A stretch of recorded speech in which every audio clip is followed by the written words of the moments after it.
네, 반갑습니다. 에버린입니다. 오늘은 한 주를 마무리하고 또 다시 시작하는 이 시점에 지금쯤 와서 한번 이제 이야기할 내용인 것 같아서 좀 공유합니다. 조회수도 요즘 잘 안 나오고 제 하고 싶은 얘기 그냥 하려고요. 근데 너무나 중요한 것 같습니다. 지금 딱 이 시기에, 그러니까 하락은 어느 정도 겪고 상승장 올 것 같은데, 내년 이제 4월 반감기 온다는데 딱 이러는 시점 있지 않습니까? 그리고 반감기 전후에 변동성이 있는 거 이제 다들 우리가 다 알고 있는 사실이고, 이제 딱 이런 시점에 참 많이들 또 없어집니다. 그랬었거든요. 오늘 이제 제목으로 제가 다뤄놓은 게 크립토 멘탈 종교화 그리고 사라짐, 이렇게 좀 약간 거창하게 해놨는데, 이쪽 바닥에 멘탈 때문에 많이 흔들리고 그 멘탈을 붙들기 위해서 각자의 또 나름 방법들을 쓰는데, 좀 더 나아가서 막 종교화되기도 하고 막 이렇습니다. 좀 이제 그러면서 또 시장에서 사라지는 경우가 워낙 있어가지고 오늘 요걸 좀 말씀을 좀 드려보도록 할게요. 예전에 4년 전에 이 채널 시작할 때쯤에 제가 비트코인 어떻게 알게 됐고, 어떻게 해서 그 세 번의 기회를 놓쳐서 그다음부터는 다시는 이러하지 말아야지 하고서 이를 갈고 이 시장에 전 들어왔던 사람이거든요. 그래서 그 영상 옛날 분들은 아마 아실 거예요. 4년 전에 제가, 그래서 보시다시피 첫 번째 기회 2014년 여름이었고, 두 번째 기회가 2015년 여름이었어요. 이때 비트코인 모임이란 게 있었는데, 당시 비트코인 별로 사람들 몰랐죠. 이때 여름에 저기 구글 캠퍼스 서울이라고 제 친구랑 둘이 갔었는데, 그때 비트코인 이제 두 번째로 알게 됐었죠. 그리고 세 번째는 그 인터뷰 동생 아시지 않습니까? 그 잘하죠, 그 친구. 2017년 여름에 그 친구는 비트코인 300만 원대 진입한 친구거든요. 그래서 이때 또 제가 이제 세 번 알게 되고, 이제 정신 차려야지 하면서 그때부터는 정신을 차리면서 이 시장에 대해서 깊게 공부하고 현재까지 제가 와 있는 사람입니다. 뭐 그렇다고 제가 뭐 대단한 것도 아니고요. 뭘 성공했냐? 그런 것 같지도 않습니다. 이 시장에 대부분 여러분 아시다시피 벌면요, 반 또는 그 반 이상을 또 이 시장에 또 토해냅니다. 여러분들께서 지금 사실 제가 이걸 뭐 얘기를 하기 좀 애매하다만, 여러분들께서 지금 신뢰하고 계신다는 여러분들도 계시지 않습니까? 근데 그분들 예전에 그 매매 내역 그런 거 뭐 까기도 하고 그랬었거든요. 하루 샀다가 다음날 팔고, 그 아는 사람 다 알 겁니다. 그렇듯이 여기 이 바닥, 솔직히 이제 저 같은 사람들 다 잘난 척 하면서 이렇게 꼬시면서 이렇게 또 가는 것도 있거든요. 여러분들 제 이제 영상 올리면 티가 참 나는 게 어떤 거냐면, 좋은 말 하잖아요. 조회수랑 좋아요가 엄청 찍혀요. 근데 좀 경계하고 안 좋은 얘기 하잖아요. 좀 좋아요도 안 찍히고 별로 보고 싶진 않아요. 스트레스 받잖아요. 자, 그 정확한 이유를 좀 정면으로 붙여서 오늘 좀 뚫고 들어갔으면 좋겠어요. 자, 사람들 사실 가만히 있지 못해요. 우린 다 알아요. 지금 충분히 내려왔었고, 그리고 뭐 살 사람 뭐 웬만큼 샀고, 이제 가만히 있으면 되거든요. 가만히 있으면 중간 이상 가는데 다 왜 그럴까? 욕심 때문이죠. 좀 더 벌어보고 싶다는 그 욕심.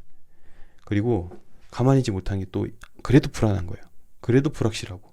그리고 점점 더 이제 변동성이 높아질 겁니다. 점점 더 가격 올라갈수록. 그리고 남의 투자 금액, 그러니까 얼마를 집어넣는지, 그리고 남이 코인을 몇 개 가지고 있는지가, 거기에 대해서 엄청 다들 민감해요. 그래서 무리해서라도 무조건 맞추려는 경향이 많습니다. 빚을 땡겨서라도 맞추려고 합니다. 그리고 남의 수익에 얼마나 다들 관심이 많은데요. 그것 때문에 포모가 일어나기도 하죠. 그래서 이건 제가 그제 좀 느껴진 부분이라서 좀 글을 이제 공유를 했었는데, 지금 새로 들어오신 분들한테 제가 강하게 느껴지는 건 바로 이 포모 심리예요. 당연하죠. 이거 뭐 나쁘다고 할 게 아니라 당연한 거니까, 자연스러운 거니까. 근데 이 포모 심리에 대해서 과연 어떻게 다뤄야 될까? 왜 이런 감정이 생기는지를 정확하게 한번 봤으면 좋겠어요. 자, 왜 그럴까요? 한번 이걸 우리가 어떤 걸 코인을 같이 봤어요. 코인 뭐 그래 뭐 그렇지 하고 넘겨버리는 거예요. 근데 웬일인걸? 그 가격이 갑자기 그 코인이 올라버리네요. 저걸 샀어야 되는데 하면서 또 후회를 합니다. 그러면서 그 아쉬운 마음, 이제는 정신 바짝 차리고 봐야 되겠지 하면 눈 동그랗게 뜨고 막 봅니다. 그러면서 어떤 코인 뭐 이런 거 같이 공부하잖아요. 그러면 그냥 무조건 거래소 달려가서 주워 담기 시작합니다. 이번에 놓치지 않으려고. 이러다가 망합니다. 이러다가 망하는 사람 진짜 많이 봤거든요. 안 됩니다. 예. 여기 뭐가 빠졌냐면 리서치가 빠졌어요. 스스로의 리서치가 빠졌어요. 한 번 더 찾아보고 이 코인이 나랑 맞는지도 좀 알아봐야 되고, 좀 고민도 좀 해보고, 그리고 들어갈 때 몇 퍼센트로 해서 이게 들어갈 건지 계획을 좀 짜고 들어가야 되는데, 그냥 무조건 뭔가 지금 막차인 것 같아서 막 확 달려들거든요. 이게 좀 문제가 많고, 그리고 나중에 정신 차리고 보면 한 코인에 막 몰빵돼 가지고 막 거기에 올인돼 있거든요. 제가 이거 왜 그런지 아십니까? 사실 알트코인은 비트코인 빼고 전부 다 이 알트들은요, 새로운 게 나오고 계속 지금 나오고 있잖아요. 자, 그럼 앞으로도 계속 나오겠죠. 그런데 이 한 알트가 갑자기 여기 얽매이기 시작하면 그냥 이것만 계속 모으기 시작하는 겁니다. 이게 왜 그러냐? 이제 새로 나오는 것들 귀찮은 거예요. 알아가기 귀찮고 좀 힘들고 그런 부분이. 그래서 이러한 심리 때문에 좀 한쪽에 몰빵이 많이 가는 게 지금부터 아마 일어날 일이지 않을까 싶고요. 이게 또 장이 하락장이나 횡보할 때, 장이 이제 거래량이 좀 재미없을 때는 사람들이 매우 현실적이에요. 근데 주머니에 돈들이 이제 두둑해지잖아요. 되게 이상적으로 바뀝니다. 그래서 불장 때 NFT라는 게 정말 아무런 사실 뭐 가치가 없는 것들, 이제 지금에 와서 이제 폭락을 맞이하니까 다들 막 그런 그렇지 했던 것들이 이때 당시는 아주 새롭고 트렌디한 논리로서 사람들에게 다가가고, 왜냐하면 주머니에 돈들이 막 두둑하니까 돈 쓰는데 그렇게 인색하지 않고, 새로운 시도, 이 암호화폐 시장에서 새로운 시도들이 많이 됩니다. 이때 이 상승장 때. 이때 또 껴맞춰가지고 그냥 뭐 NFT 하면 그냥 뭐 다 돈 된다 생각하니까, 슬그머니 또 일부 인플루언서들은 본인들이 만든 NFT를 슬그머니 또 끼워 넣어서 많이 또 판매를 하죠. 그래가지고 이제 좀 뭐 문제된 경우도 많은데, 이게 좀 그렇습니다. 그래서 각 시기마다 사람들이 또 마음이 또 확 바뀌는 거니까, 지금은 비록 지금 이 정도에서 살짝 이 정도 넘어오지만, 이제 내년 내후년 가면 뭐 이전 21년, 이전 뭐 17년 이런 장보다 다가올 내년 내후년 장이 더 어마무시할 것 같아요. 그 뒷감당은 어떻게 될지 모르겠는데 엄청 어마무시할 것 같아요. 사실 지금 웬만큼 방향 설정 있으면 그냥 가만히 있으면 되지 않을까 싶어요. 네? 사람들은 불안하니까 그 불확실성, 스트레스, 이 우울감으로 인해서 발생하는 것은 과연 이제 어떤 것이냐. 사람들 이제 의지하고 싶은 마음이 엄청 생기죠. 그리고 이 마인드 컨트롤, 멘탈 관리라고 하죠. 이 멘탈 관리가 안 돼서 이 관리하는 방법, 컨트롤하는 방법을 찾기 시작합니다. 자, 그런데 또 어떤 분이 있냐면, 이 비트코인 암호화폐 공부를 쭉 또 진지하게 해보겠다고 하시잖아요. 이 진지하게 해보겠다고 하시면서 이 화폐 탄생까지 타고 올라가요.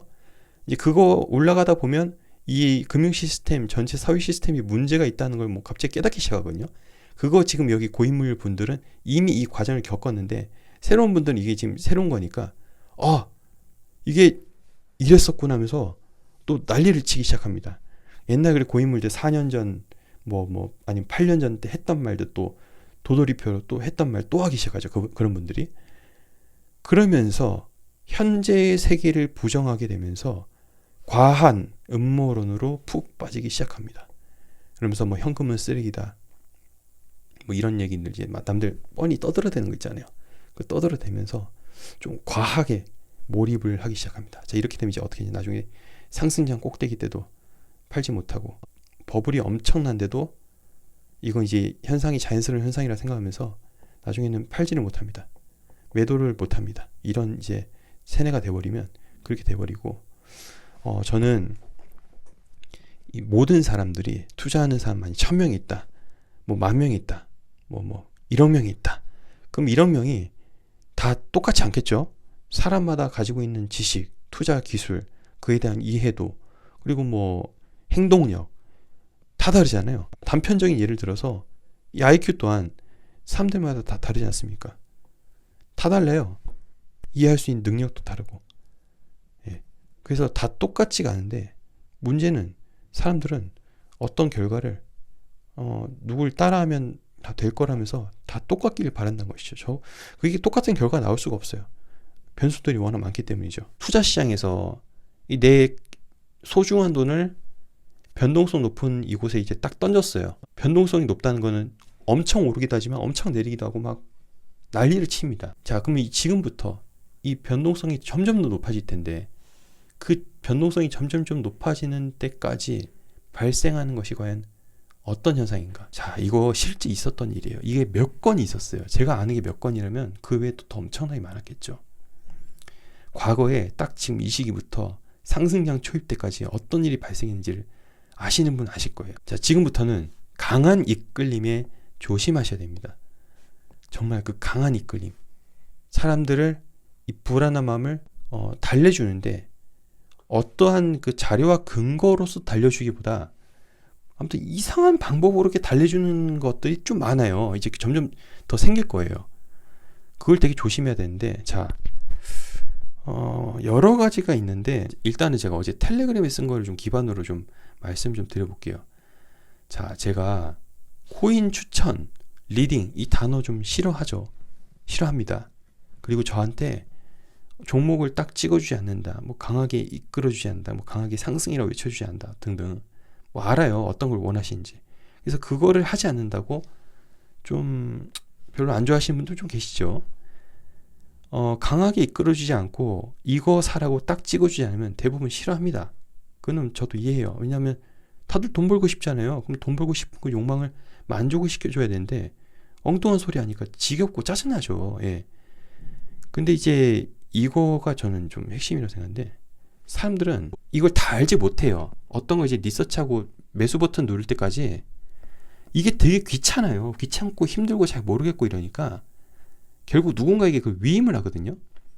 그러니까 누굴 믿고 사는 거예요. 누가 좋다면 그냥 그 뭐 1분짜리 뭐 몇 분짜리 그 영상 보고 그냥 본인의 소중한 돈 거기 외수하는데 그냥 판단해버리고 그냥 사버리는 거예요. 믿고 사요. 그리고 잘못되면 당신 때문에 손해봤다, 이런 식으로 책임을 뒤집어 씌우면 얼마나 편합니까? 그걸 선호합니다. 당신 때문에 내가 이 코인을 샀는데 당신 믿고 산 건데, 이런 얘기들 많이 하시지 않습니까?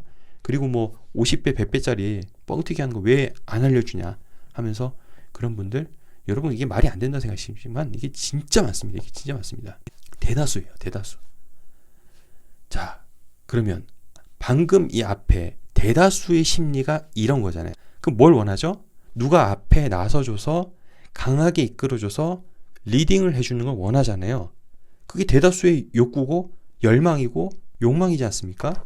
자, 그러면 그걸 충족시켜주는 누군가가 나타난다면 사람들은 거기에 확 몰리겠죠. 그게 뭐 옳든 틀리든 간에 일단 한번 믿어보고 싶잖아요. 바로 그겁니다. 지금부터 이제 많아질 거예요. 얼굴 비추고 본인 코인 홍보하는 사람 있을 거고요. 그리고 물리적인 공간, 사람들이 모이는 어떤 물리적인 공간을 보여줌으로 인해서 믿음을 가게 하는, 예를 들어서 강남 사무실 차려서 뭐 투자자들을 모집하거나 아니면 뭐 설명회를 연다든지, 아니면 유명한 뭐 인플루엔서들이 뒷돈을 받아서 코인 홍보하는 거, 이건 뭐 옛날부터 비일비재했던 거고. 그리고 이제 이런 문제점들을 어떤 또 축에서는 지적을 할 거예요. 저거 잘못됐다 이러면 보통 대응 방식이 어떤 식으로 대응을 하냐면, 법무법인이라는 이 무서운 단어를 써서 확 눌러버립니다. 여기를 기선제압 시키면 이 사람들은 이제 어떤 생각이 드냐면, 문제점 지적하다가 중단해요. 아유, 그냥 똥이 더러워서 피하지 하면서 그냥 포기합니다. 자, 왜냐면 이 법무법인이라는 이 무서운 단어가 한국 사람들이 법을, 이 짜잘한 법은 잘 안 지키면서 이게 괜히 법하면 또 화들짝 놀래거든요. 또 사실적시에 의한 명예훼손, 이런 게 또 희한한 게 또 있어가지고, 이게 문제점을 지적해도 지적한 사람이 또 벌을 받습니다. 명예훼손으로. 이러다 보니까 좀 아유 치사해서 하면서 이제 치워버리죠. 게다가 실제 여기 또 돈들이 많지 않습니까? 이미 모아놓은 돈들이 있으니까 이 사람들은 이제 뒤로 가면 낭떠러진 거예요. 사력을 다해서 정면으로 치고 가야 됩니다. 그러니까 돈도 많고 변호사 써서 일단 소송 거는 거죠. 일단 걸어버리면 대응을 해야 되고, 이게 또 뭐 몇 년이 갈지 어떻게 합니까? 그 시간적인 그리고 경제적인 어떤 고통을 줘버리면 이게 아유 또 정신이 피폐해지거든요. 그런 거 알기 때문에 이쪽에서 하다가 철회합니다. 자, 그럼 이제 피해자는 결국 누가 되겠죠? 이거 뭐 잘 되면 좋겠지만 나중에 그러면 이거 결국 끝물에 타는 사람 결국 피해자가 되는 것이죠. 근데 이거 앞으로도 많아질 거예요. 돈이 몰리면 또 이상한 사람도 많이 꼬이기 때문에 그럴 것 같고요. 그런 사건들 많이 터졌습니다. 17년 때도 그렇고 21년 때도 그랬고 저는 뭐 내년하고 내후년 또 엄청날 것 같고요. 뭐 끝은 언제인지 모르겠지만 또 엄청난 사건들이 또 뒤에 후폭풍들이 나타나겠죠. 근데 미국에서는 이런 내용들 이미 SEC가 경고한 내용이에요. 제가 사진 한 장 올려드렸잖아요. 이따 보여드릴 건데 그 SEC가 적은 거예요. 근데 한국은 경제적인 어떤 그런 사기나 속임수 이런 부분이 좀 약하죠. 그래서 그냥 넘어간 게 많습니다. 뭐 돈만 벌면 됐지 뭐 잘못인가 이러실 거예요. 뭐 일부는 전 동의합니다. 돈만 벌면 됐지. 예. 그리고 나중에 탄 사람 바보 아니야? 뭐 그러실 수도 있겠어요. 근데 그게 과연 지속 가능성 있는 모델인가 했을 때는 좀 의문이 들고 사실 이러면 거의 뭐 도박에 가깝죠. 예. 우린 뭐 도박을 대부분 또 하고 있는 거지 않을까 그러면. 그리고 유동성 받쳐주는 장대는 사실은 이런 거 별로 티가 안 나요. 근데 대부분 문제 터진 게 언제입니까? 21년 때도 4월까지 쭉 치고 올라가다가 쭉 떨어지면서 6월 때 업비트 김치 코인들 막 상패했죠. 내려올 때. 그리고 6, 7, 8, 9, 11월 쫙 되다가 22년 장대 쭉 내려오면서 테라루나, 셀시우스, FTX 등등 내려올 때 터지죠. 그리고 올해는 뭐 하루나 델리우 이런 거 터지고 국내에서는. 이게 그러니까 결국에는 막 오르고 돈이 이쪽에 몰리면 별로 안 터지는데 그 끝물에 탄 사람들이 대부분 다 피해자다. 그래서 특별한 기교를 안 부려도 막 이렇게 막 뭔가 특별한 거 자꾸 찾는 특별한 거 안 찾아도 중간 이상 가는 이 시장에서 자꾸 뭔가 사람들은 그래도 비하인드 스토리, 뭐 특별한 거 이런 걸 많이 또 찾으려고 하고 또 많이 하는 행동이 뭐냐면 직접 만나 뵙고 싶습니다. 이거 저도 참 옛날에도 많이 그랬었는데 직접 만나면 뭔가 또 새로운 게 나올 것 같고 막 아니면 뭐 개인적인 루트 하면 뭔가 또 새로운 게 나올 것 같고 그런 게 또 기대 심리가 또 있거든요 사람들이. 이거 하다가 또 이상하게 또 가는 사람도 또 많았고 그랬거든요. 조심하셔야 됩니다. 그래서 아까 말씀드렸던 거 이 SEC에서 경고한 거예요. 경고한 거. 연예인 추천이라고 이게 구글 번역이 이렇게 되는데 인플루엔서예요. 인플루엔서. 저 같은 사람이요. 예, 뭐 본인이 코인을 뭐 홍보한다든지 NFT를 홍보한다든지 팔아먹든지 아니면 누구 대신 팔아준다든지 이런 것들을 이제 본인 스스로 그렇게 이제 그쪽에 투자하는 것이 적합한지 잘 판단을 하셔야 되지 않을까 싶고요. 추가적으로 4년 전 이제 이맘때부터 해서 어떤 게 많이 생겼냐면 아까 마지막으로 말씀드릴게. 멘탈이잖아요. 멘탈 힘들다 했잖아요. 그래서 그 멘탈을 지키기 위한 어떤 수단과 방법을 많이 찾는 데 있지 않습니까? 이때 이러면서 이상한 어떤 종교, 이상한 어떤 그 논리, 그 뭐 아무튼 뭐 좀 갑자기 어려운 방향으로 가요. 그러면서 사람들을 데리고 사라집니다. 예. 이게 그렇게 가더라고요. 이게 모르겠어요. 이게 그러니까 제가 말씀드렸던 게 잘 가다가 지금 시기에 맛이 가는 사람들이 많다 했잖아요. 맛이 가는 사람들이 점점 많아질 거라 했잖아요. 이전에도 그랬다고. 이 맛이 가버려요. 맛이 갈 것 같다고 본인이 뭔가 그 감지가 되면 차라리 잠깐 좀 쉬세요. 예. 쉬면 뭐 어떻습니까? 여기가 뭐 잠깐 쉰다고 뭐가 난리를 치는 게 아니지 않습니까? 뭐 멀리 보고 하는 건데. 이렇게 해서 빠져가지고 시장에서 또 어디 갔는지 모르게 막 사라져 버리거든요. 이러시지 말고 너무 힘들면 좀 쉬시기도 하고 뭐 여행도 가시고 맛있는 것도 드시고 그러면서 또 기회를 또 찾고 이러면서 잘 또 했으면 좋겠습니다. 그래서 오늘 주말이고 해서 뭐 그렇게 막 정보 이런 것보다는 지금 이 시기부터 가져야 할 뭐 마음 자세라는 그런 거창한 또 주제로 이렇게 했는데 아무튼 잘 계셨으면 좋겠습니다. 이게 좀 너무 어렵게 얘기했나? 직접적으로 얘기하면 저도 이전에 경험이 비슷한 게 있어서 그렇거든요. 자꾸 똥파리를 이제 공격을 하잖아요. 그 똥파리들이 막 이제 또 엄청 거세게 또 치고 와버리면 제가 귀찮아져요. 그리고 사람들은 어차피 저한테 관심이 없어요. 다 돈 버는 데 관심이 있지. 그러면 저 혼자 달라남아서 그 똥을 치운다고 또 고생을 해야 된단 말이죠. 그래서 이 정도 선에서 좀 말씀드렸는데 잘 알아들으셨기 바라면서 여기서 마무리 짓도록 하겠습니다. 여러분 그래서 한 주 잘 시작하시기 바라겠고요. 다음 시간에 또 뵙도록 하겠습니다. 고맙습니다.